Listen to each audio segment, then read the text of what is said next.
सूरज एक छोटे से गांव में रहता है। गांव में शहरों जैसा माहौल नहीं होता।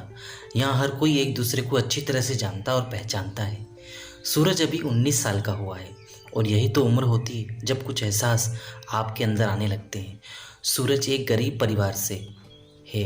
माँ और पिता जी दोनों काम करते हैं ताकि सूरज और उसकी छोटी बहन की अच्छी से पढ़ाई लिखाई हो सके।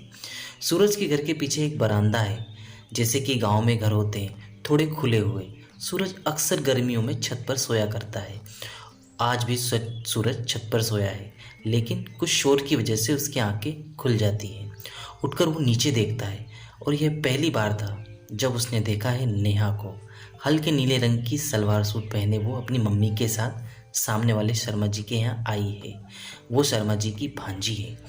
उसकी मम्मी ऑटो वाले के पैसों को लेकर बहस कर रही है। सुबह गर्मियों का सूरज है तेज और नेहा बैग लिए खड़ी है। उसकी आंखों पर सूरज की रोशनी आ रही है।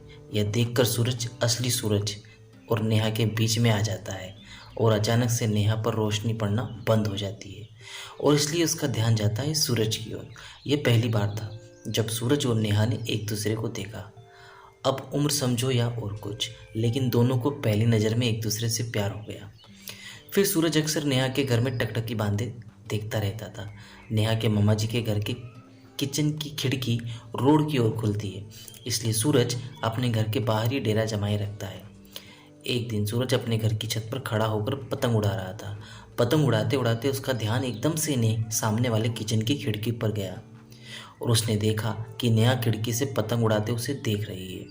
सूरज अब हिम्मत करके नेहा की तरफ मुस्कुरा देता है और जवाब में वहाँ से भी एक प्यारी सी स्माइल आती है। सूरज की खुशी का कोई ठिकाना नहीं रहता। एक दिन सूरज की छोटी बहन से बात कर रही होती है। हिम्मत करके सूरज भी उससे बात कर ही लेता है। सूरज को पता चलता है कि नेहा पतंग उड़ाना सीखना चाहती है।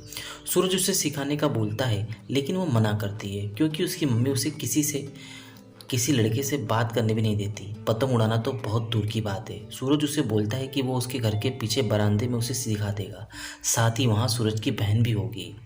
नेहा थोड़ा मनाने पर मान जाती है। आखिर वो भी सूरज के साथ समय बिताना चाहती है। नेहा की मम्मी और उसकी मामी के नेहा की मम्मी उसकी मामी के साथ किसी रिश्तेदार से मिलने जाती है। तब नेहा सूरज के बरामदे में जाती है, लेकिन उन्हें नहीं पता था कि अनजाने में वो बड़ी मुसीबत में फंसने वाले हैं। पतंग उड़ाते समय नेहा के पैर में मोच आ जाती है और वो चल भी नहीं पाती है। नेहा वहीं बैठ जाती है। उसकी आंखों से आंसू निकलने लगते हैं। सूरज उसे दर्द में ऐसे देखकर उसे गोद में उठा लेता है और कमरे में बिस्तर की ओर ले जाता है। लेकिन उसी समय उसके घर में नेहा की मम्मी आ जाती है और सूरज और नेहा को ऐसे देखकर उनके गुस्से का कोई ठिकाना नहीं रहता। वो नेहा को वहाँ से ले जाती है। सूरज को अब रात भर नींद नहीं आती। वो सुबह का इंतज़ार करता है। यह सोचता है कि नेहा का पैर कैसा होगा, साथ ही कहीं उसकी मम्मी ने नेहा को कुछ कहा या मारा तो नहीं। सुबह होती है और सूरज देखता है कि नेहा और उसकी मम्मी ऑटो में बैठकर जा रहे हैं। सूरज और नेहा की आंखों में कुछ बातें होती है और नेहा वहाँ से चली जाती है। अब सूरज को नेहा का ही इंतज़ार रहता है। उसका दिल कहता है कि नेहा फिर आएगी। इंतज़ार में करीब 1 साल बीत जाता है और साल भर के बाद फिर उसे सामने वाले किचन में नेहा दिखाई देती है। उसे उसकी खुशी का कोई ठिकाना नहीं रहता। उसे खुशी होती है, लेकिन उसकी खुशी कुछ ही मिनट की होती है, क्योंकि इस बार नेहा की माँ भरी है। उसके साथ उसका पति भी है। उसकी मम्मी ने उसकी शादी करवा दी है।